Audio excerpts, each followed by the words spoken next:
So in this video, we're going to learn how to analyze graphs, how to read graphs. So here we have a graph of a function. So the red curves are the graph. Now when you see the open circles, anytime there's an open circle, that's not actually part of the graph. So the shaded lines and the shaded dots, those are part of the graph, but the open circles are not part of the graph. So I have this red graph. Let me do a little labeling here. This is going to be, let's see, negative 1, negative 2, negative 3, negative 4. That's on the x-axis. And then we have what? 1, 2, 3, 4, 5, 6, 7, 8, 9, 10, 11. And on the y-axis we'll have, let's see, negative 1, negative 2, negative 3, and positive 1, positive 2, positive 3, positive 4. Okay, so just labeling my my markings on my x and my y-axis. Okay, so if we wanted to find the function evaluated at negative 3, so find f of negative 3. So what I'm going to do, I'm going to put an input of an x value of negative 3. So when is the x value negative 3? The x value is negative 3 right there. So I'm going to go down and I'm going to find, okay, where is the graph of the function? It's right here, right? Now I'm going to find the corresponding y value. The corresponding y value here would be negative 2. So that means f of negative 3 would be equal to negative 2.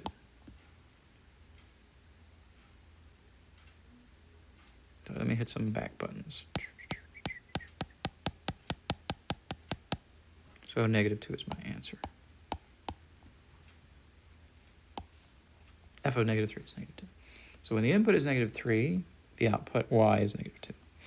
So f of a number is always going to be a y value. Now let's find f of 0. 0. F of 0. So here my x value is 0. So where is 0 on the x-axis? Well, 0 would be like right here, right in the middle. So when I find 0 on the x-axis, I'm going to have to go and find the graph. Is the graph down here? No, right? The open circle is not part of the graph. So I'm going to hit the back button. The graph is right here when x is 0. And where is the y value for that point? The y value is negative 2, right? So f of 0 is going to be negative 2. Okay, let me hit back. I want to get rid of some of these blue markings. Okay, negative 2. Okay, let's say I want to find f of 5. F of 5. F of 5. But what I would do, I would go to 5 as an x value and try to find a y, actually find where the graph is there. Actually, there is no graph there. So if I circle that right there, that is not actually part of the graph, right? That is not part of the graph. But wait, where is the graph? The graph is up here. That's where the graph is, right? The graph is not the open circle. The graph is the closed circle. So you would trace that back and you would say that f of 5 is equal to 4. Okay, so let me hit some back buttons to remove my markings. So f of 5 we said was 4. So when the x value is 5, the y value is actually 4 for the graph. So don't use the open circle, always use the closed circle, because open circles are not part of the graph, not part of the function. Okay, so the next thing we want to do, number 4, we want to find the x-intercepts of f. So where are the x-intercepts of f? So x-intercepts are where the function or the graph hits the x-axis. So let's see, where do we hit the x-axis? Right here. right here, we hit the x-axis. Do we hit the x-axis right here at 5? No, right? We do not hit the x-axis at 5 because at 5 you have that open circle, and that open circle is not actually part of the function. It's not part of the graph. So you just have two x-intercepts. You have one at -2 and one at 3. So we're going to write for our x-intercepts -2 and +3. So let me hit the back buttons here.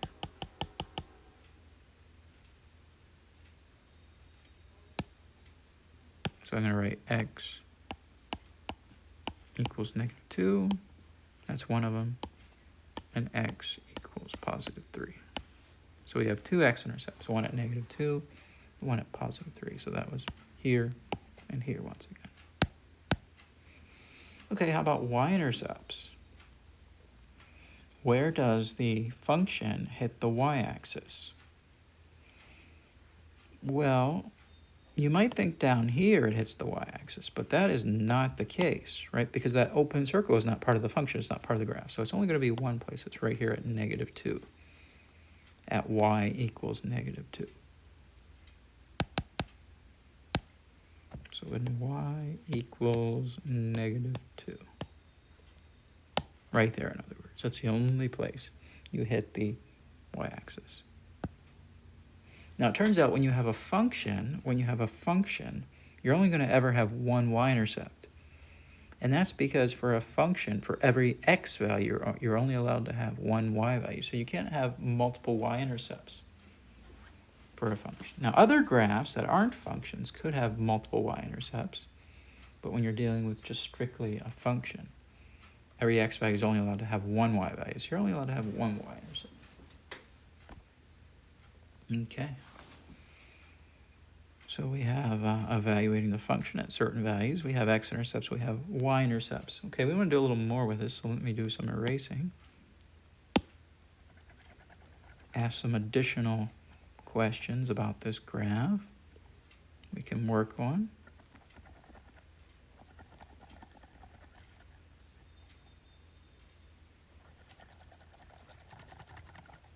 Erasing, and we're almost done. All right, there we are. So what else do I want to ask? 1, 2, 3, 4, 5. I think we asked 5 things so far. Okay, how about this?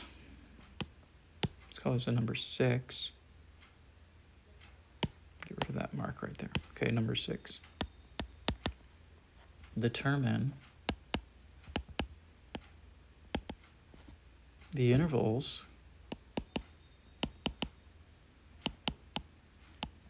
along the x-axis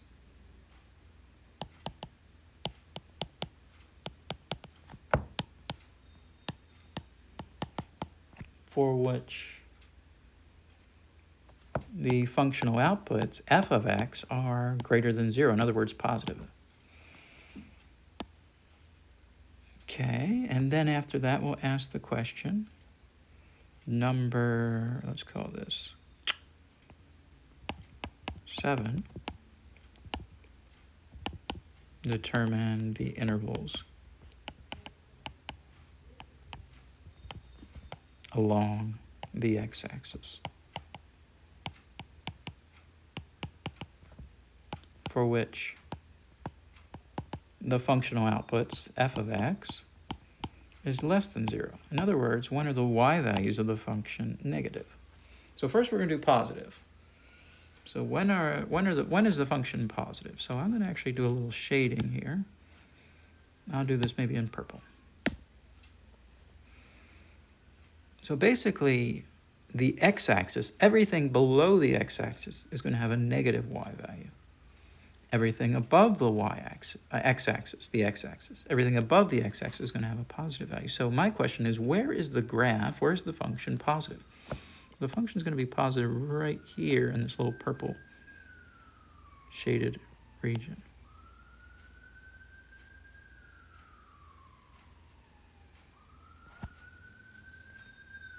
Now, if you think about that interval along the x-axis, so it's going to start being positive. So I'll put the interval in green, okay? Put the interval in green. It's going to start being positive right after 3, right? Right after 3. So at 3, it's not positive. At 3, it's still 0. But right after 3, and then up until 5. So I'm making this horizontal interval. This is from 3 to 5, right? To the right of 3 and up until 5, including 5, right? This is a positive function. So between 3 and 5. So I'm going to write my interval notation for that. Remember interval notation. You have parentheses, 3, comma, 5, close bracket. So the function is positive between 3 and 5. That's it. Everywhere else, the function is either negative or the function is 0 everywhere else. Okay, so I'm going to do some backing and then get rid of some of these marks.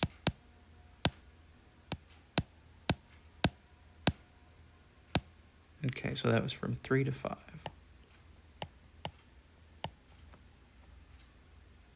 So not including 3, including 5. Okay, so the next question is, which intervals along the x-axis is the function negative for? In other words, when is the function below the x-axis? So f of x is less than 0 means the function is negative. In other words, the function is below the x-axis. All right, sirens. Here we go. I'll do a little shading and maybe a kind of light blue color. So when is the function less than 0? When is the function negative? It's going to be negative here, right? It's below the x-axis. It's going to be negative up to here. Now, it's not going to be negative at negative 2. At negative 2, the function is going to be 0. The output's going to be, the y value is going to be 0. But right after negative 2, it's going to dip back down negative again. And it's going to stay negative here. Now, when x is 0, it's still negative here. And as x gets positive, the function, the y values are still negative until it hits 3. At 3, it's no longer negative, right? The y value is 0. So between 3 and 5, it's not negative. But right after 5, the function dips back negative, right? It dips below the x-axis. And all the way till the end here at 9. So if I write this as an interval, let's see, it would actually start right after negative 4. So at negative 4, that's not actually part of the graph, at negative 4. So right after negative 4 would start negative. I'm going to go from left to right. So it's negative, it's negative, it's negative. And then at negative 2, when the x value is negative 2, the function hits 0, the y value is 0. So we don't include negative 2 as one of those x values that makes the function negative. But if I keep going after negative 2, it's negative, it's negative, it's negative. It's negative when x is 0 because at x equals 0, the y value is negative 2. So it stays negative. And then I keep going to the right until I hit 3. When x is equal to 3, the function hits 0. The y value hits 0. And then you can see from 3 to 5, the function is not negative. But then here, right after 5, the function starts going negative again. And it stays negative all the way until 9. So we're going to include 9 there. If I look at these intervals, that's going to be from negative 4 to negative 2. So I'll write down that interval. Negative 4, negative 2. We're rewriting parentheses because we have open circles. And then from negative 2 to positive 3, so I'm going to put what's called a union symbol. I'm going to write then negative 2 to positive 3. I'm going to put parentheses because we're not including negative 2 and positive 3, right? Those are open circles down there along the bottom in green. And then we take a jump, taking a jump. It's a union. And then we're going to be between 5 and 9.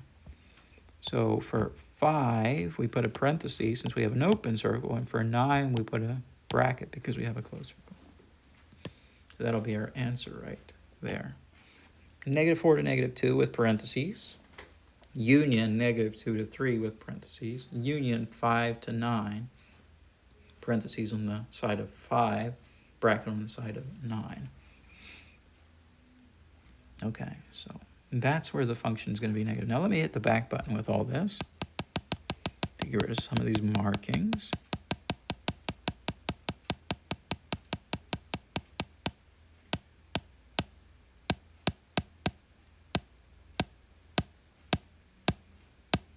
Okay, so we said the function was negative from -4 to 2. Union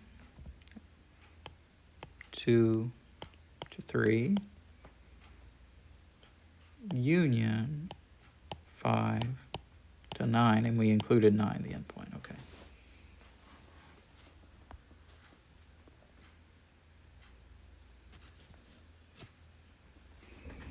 All right, so I guess we want to ask another question here. Let me do some erasing.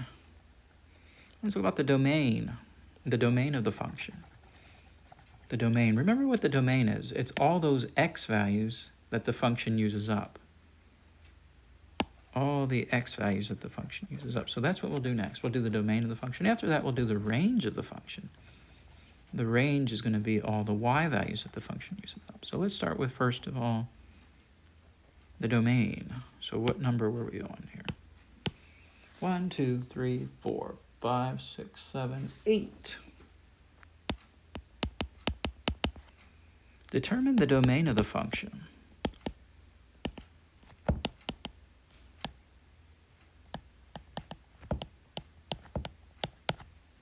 And after we find that, so that's the x values that get used up. After we do that, we're going to do the range.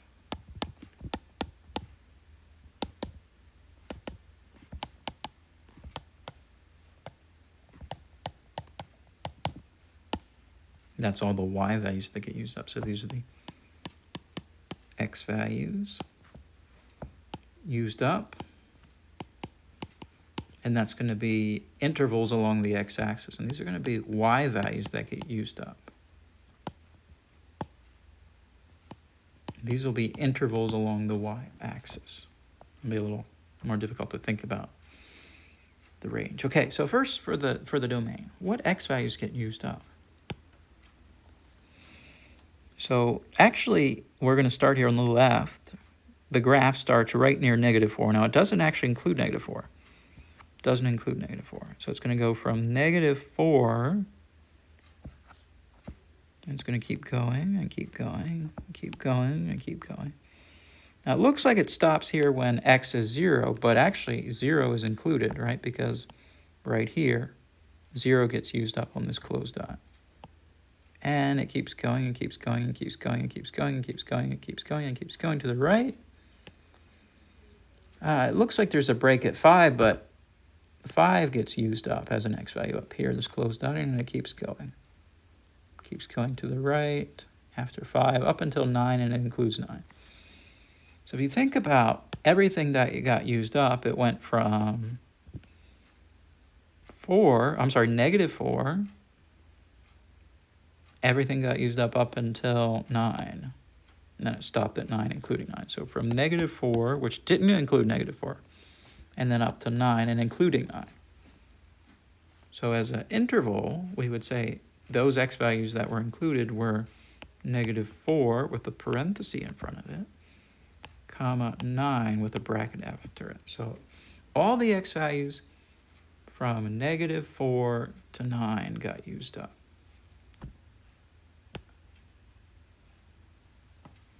So that's our domain. All right, domain of f